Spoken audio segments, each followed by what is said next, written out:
Level 1. Survival wealth. This is the first level of the financial journey, and for many people around the world, this is where everything begins. At this level, money is not about luxury, investments, or building a legacy. Money is simply about getting through the month. The main focus is basic needs: food, shelter, transportation, bills, and the things required for everyday life. People in this level often experience money coming in and immediately disappearing because every amount already has a purpose before it even arrives. A paycheck does not feel like progress. It feels like a countdown. How long can this money last? How many responsibilities can it handle? The challenge at this stage is that there is very little room for mistakes. An unexpected expense can completely change the plan. A broken phone, a sudden repair, or an important payment can create pressure because there is no large financial cushion to absorb the impact. But survival wealth is not about someone's intelligence, effort, or potential. Many people at this level work extremely hard. They wake up early, show up every day, and do everything they can to keep moving forward. The difference is that their money is mostly focused on today, not tomorrow. Think about someone who earns enough to cover their needs but cannot yet save consistently. Their goal is not buying expensive things. Their goal is stability. The first step out of this level is not becoming wealthy overnight. It is creating breathing room, finding ways to reduce unnecessary pressure, building small habits, learning how money works. Because every financial journey starts with one question: how do I keep more of what I earn? Struggling wealth. This level is where many people find themselves caught between earning money and actually controlling it.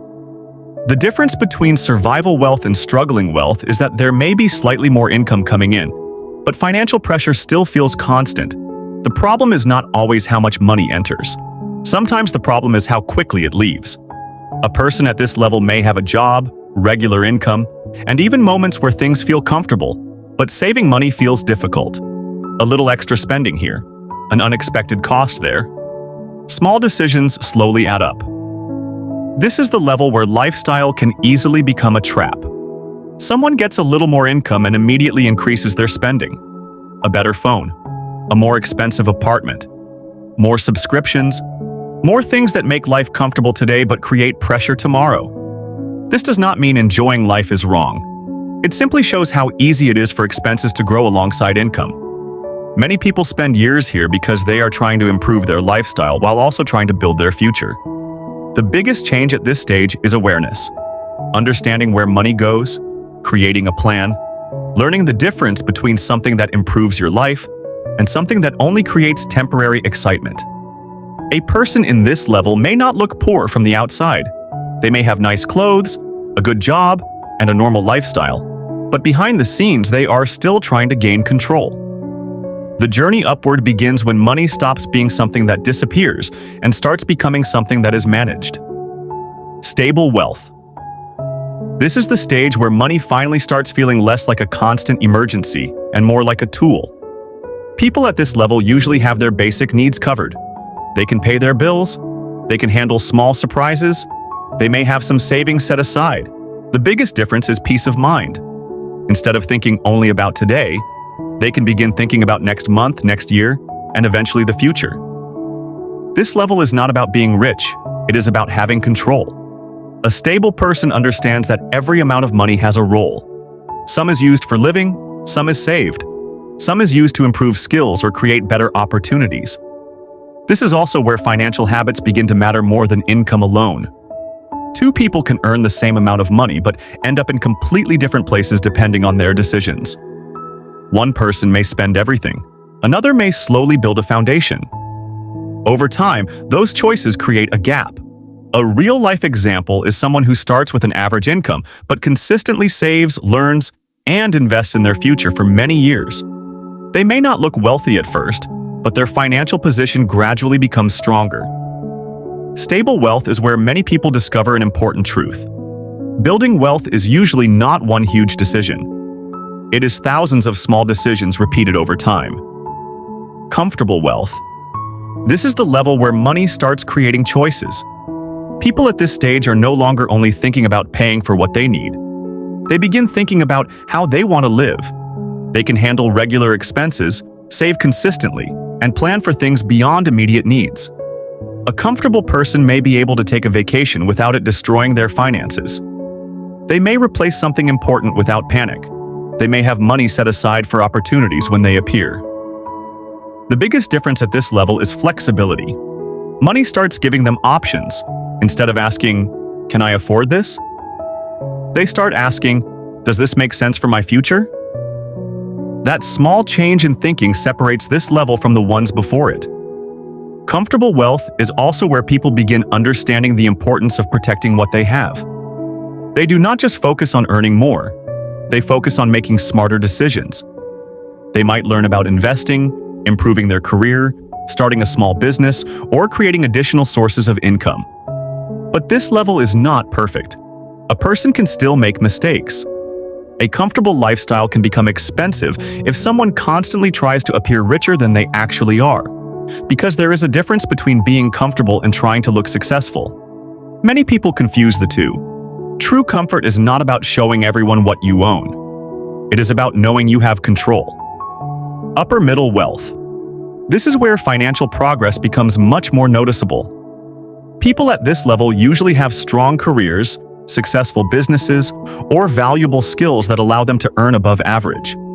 They have moved beyond simply managing money. Now they are actively building it. The focus shifts from income alone to assets. An asset is something that can continue creating value over time.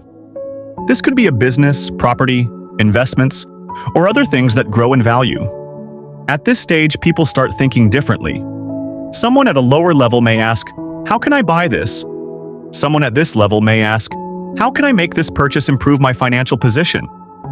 The way they view money changes. Money becomes a worker. Instead of only being exchanged for products and services, it is placed into things that can grow. This is why many wealthy people focus heavily on ownership. A salary can provide comfort, but ownership often creates long-term growth.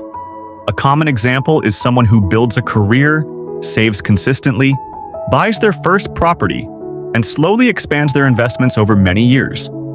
It rarely happens instantly. It is usually the result of patience and repeated decisions. Upper middle wealth is often the bridge between being financially comfortable and entering higher levels of wealth. Affluent wealth. This is the level where money becomes a major advantage. People here usually have built strong financial foundations. Their income is higher, their assets are larger, and their financial decisions create bigger results. The biggest difference is that they have more control over their time. They can choose opportunities based on value rather than desperation.